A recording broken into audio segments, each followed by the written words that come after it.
Amid Sudan's civil war in the western region of Darfur, the Paramilitary Rapid Support Forces, or RSF, are using sexual violence to terrorize women and girls from non-Arab ethnic groups. These are war crimes and have sparked international outrage. Special correspondent Neha Wadekar and filmmaker Zoe Flood, with the support of the International Women's Media Foundation, traveled last year to interview survivors of these crimes and one woman determined to help them heal. And a warning, this report includes graphic descriptions of sexual violence. Before war broke out in Sudan, Zahra Khamis was enjoying a peaceful life with her family in the West Darfur capital of Al Geneina, where she was employed as a social worker. She now joins more than 235,000 other refugees living in this makeshift camp along the Chad-Sudan border. Despite losing everything, Zahra is showing up for her community, especially its women. Zahra supports women and girls targeted by militia groups in Sudan who are using sexual violence against non-Arab communities, especially the Mazalit ethnic group. Sexual assault was used as a weapon to destroy our community because it's something you can't forget. Anytime you see a child who's a result of the violence, then you remember what happened. That's why sexual violence is used as a weapon against us. It's impossible to determine how many women and girls have been targeted by ethnically motivated sexual attacks in Darfur. The UN and human rights groups have tracked hundreds of incidents, the majority carried out by members of the RSF and its allies. But the numbers are likely much higher. Zahra herself manages a heavy caseload. She makes house calls to identify survivors and then connects them to services. The number is very high. Some are in different places. Here I have more than 30 cases, and some are in the other camps. I have a total caseload of 60 people that I follow, but the number is much higher than that. 24-year-old Amira is among them. Like other survivors in this piece, we've changed her name. She and her mother were alone at their home when 4 armed men barged inside and demanded that Amira join them in the next room. They called me, but I refused to go. So they pointed a gun at my head. When I got to the other room, he said, "Take off your clothes. And if you don't do that, I will kill your mother." Amira says her mind disconnected from her body during the rape.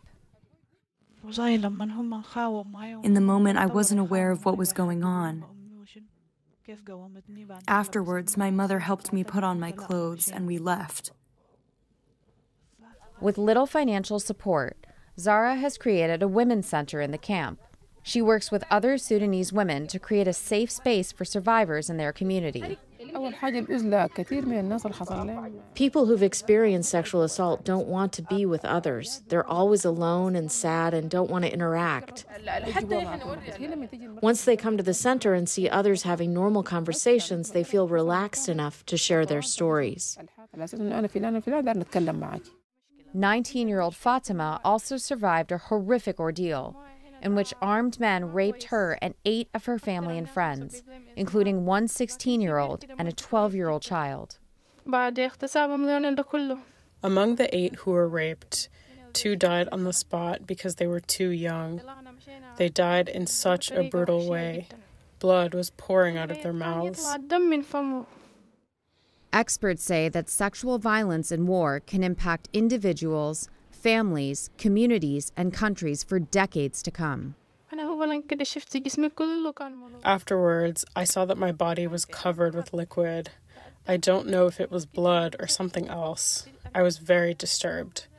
I later took some medication for the pain. A major impact for me was emotional. I couldn't talk to people and couldn't eat. I stayed alone in our home at the camp. After I discovered that there is a center for women in the camp, I went there, and I've started to recover. Zahra also helps to connect survivors to medical care. Facilities in Adre are extremely limited. The nonprofit Doctors Without Borders, known by its French acronym MSF, offers a range of services. This is a mental health unit run by MSF. In these private rooms, psychologists and mental health experts support women and girls who are survivors of sexual violence in Sudan. The stories I'm hearing are horrifying and heartbreaking. Women and girls are being subjected to gang rape, sexual enslavement, and many of them have become pregnant as a result of rape. As well as treating walk-in patients, MSF runs community outreach in the camp to make people aware of its services. Staff have to be particularly sensitive when mentioning sexual violence. Community stigma around rape and sexual assault leads to severe underreporting. Zara is working hard to support women here in Chad while dealing with her own deep trauma and loss. ولدي اسمه فتح الرحمن. اسمي فتح الرحمن. وعمره 17 سنة. 17 years. Her firstborn son, Farar Rahman Abdullah, was killed in an RSF attack as the family fled to Chad. He was just 17 years old. Her father was also killed while escaping from El Geneina. He always said that he wanted to become an engineer. He wanted to study electricity. He was very determined and learned to speak English. Sometimes his friends would come over and ask, "Can your mother cook for us?" if they wanted to take a picnic out of town on the weekend, and I would prepare food for them. Zara lost her job, her home, her father, and her son on the same day. But she never lost her commitment to fighting for the rights of women and girls. She is also working with other human rights activists to try to seek justice for the survivors. Khalid Suleimani is a Sudanese lawyer who represented survivors of violence back in Darfur, often at great personal risk.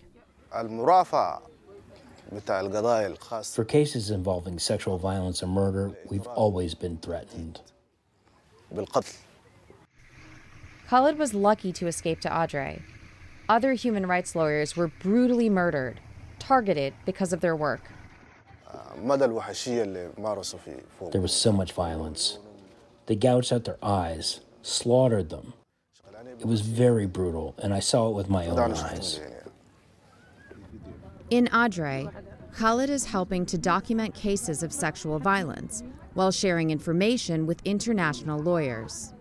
I am extremely concerned about allegations of widespread international... Karim Khan, the prosecutor of the International Criminal Court, is currently investigating the ongoing violence in Sudan, with a focus on crimes relating to sexual violence and rape. The evidence my office has collected to date seems to show credible, repeated, expanding, continuous allegations of attacks against the civilian population.